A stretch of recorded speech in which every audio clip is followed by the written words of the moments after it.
Matagumpay na nagtapos ang ingrandeng coronation night ng Miss Universe Philippines 2026. Ngunit sa likod ng matagumpay na selebrasyon, hindi naiwasan ang ilang hindi inaasahang aberya. Alamin ang mga kontrobersya sa Miss Universe Philippines 2026 na naging usap-usapan at patuloy na pinagpipiyastahan sa social media. The Philippine Showbiz List presents mga kontrobersya sa Miss Universe Philippines 2026. Bea's confused win moment. Sa coronation night, nang i-anunsyo ang pangalan ni Bea Milian Windorski bilang nagwagi, hindi agad lumabas ang matinding emosyon sa kanyang mukha. Sa halip, sandali siyang natulala, parang nag-sink in muna sa kanya ang nangyari. Mabilis itong naging viral sa social media dahil sa kanyang reaksyon na mas mukhang nagpo-process pa kaysa agad na nagdiriwang. Para sa maraming netizens, tila yon ang moment na parang hindi pa siya makapaniwala sa resulta, na para bang saglit siyang naputol sa realidad bago tuluyang ma-realize ang panalo. Mas naging creative pa ang usapan online, kung saan may halong biro at haka-haka tungkol sa kanyang identity at kung paano siya ipinakita sa stage, na parang nagtagpo ang pressure ng kompetisyon at ang bigat ng sandali. Habang nakatayo sa gitna ng stage, napansin ng viewers na tila naghihintay pa siya ng final confirmation na parang may inaasahan pang susunod na announcement. Pero nanatili ang spotlight sa kanya bilang bagong reyna ng gabi. May ilang ding komento tungkol sa daloy ng programa dahil sa sobrang bilis ng announcement ay nagkaroon ng kakaibang pause sa pagitan ng host at ng winner, na nagbigay ng impresyon na parang sandaling huminto ang buong show.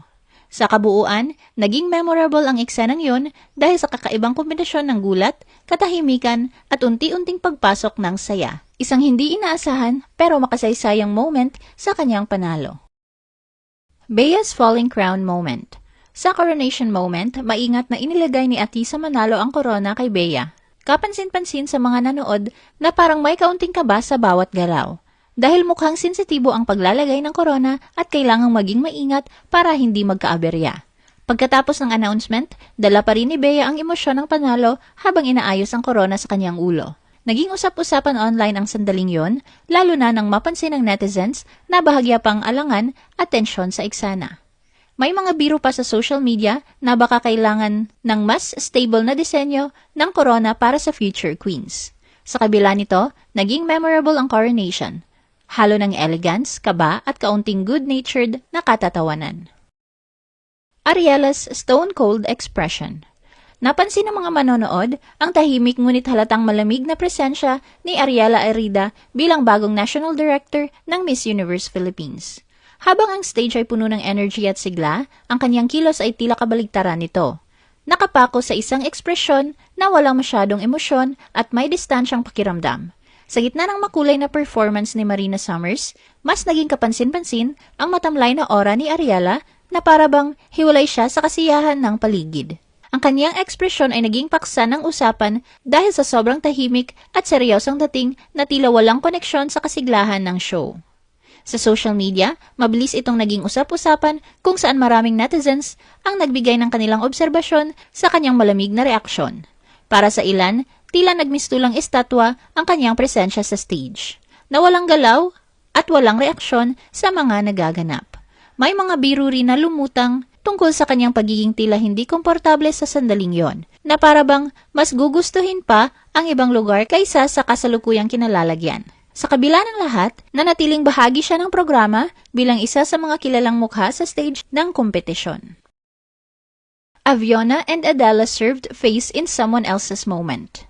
Sa gitna ng makasaysayang koronasyon ni Bea, hindi rin nakaligtas sa atensyon ng mga manonood ang presensya ni na Miss Palawan, Aviona Das, at Miss Muntinlupa Adela May Marshall na tila nagkaroon ng sariling moment sa stage. Habang abala ang buong paligid sa opisyal na pagkorona, napansin ng marami ang kanilang natural na kumpiyansa sa likod ng eksena, kung saan tila sila ay nagpo-pose at nagbibigay ng matinding presensya na parang bahagi ng isang fashion editorial shoot. Sa social media, mabilis na naging paksa ang kanilang background moment dahil sa kanilang hindi inaasahang pagkuha ng atensyon sa isang mahalagang bahagi ng programa. Iliana slipped on stage.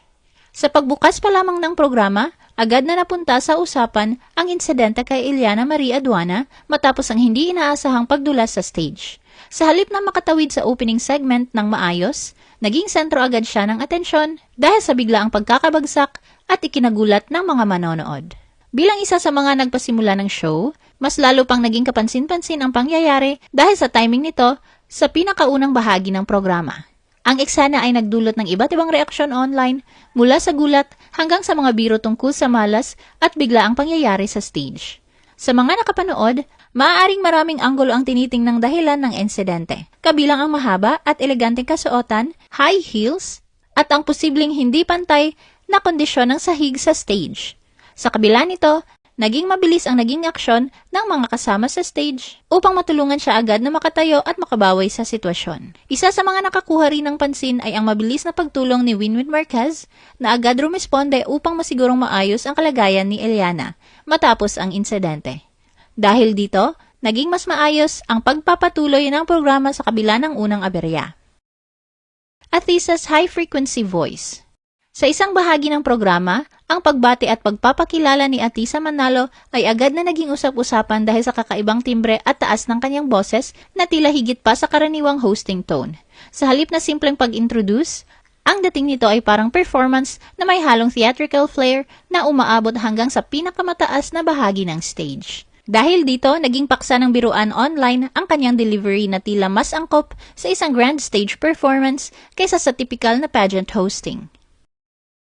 Ralph's unexpected technical disaster on stage. Sa gitna ng kanyang bahagi sa programa, napansin ang hindi inaasahang technical na aberya kay Ralph De Leon na ilang ulit na nawala ng audio habang siya ay nagsasalita. Dahil dito, ilang beses niyang kinailangang ulitin ang kanyang unang linya. Nakalaunan ay nagmistulang paulit-ulit na bersyon ng kanyang opening spiel.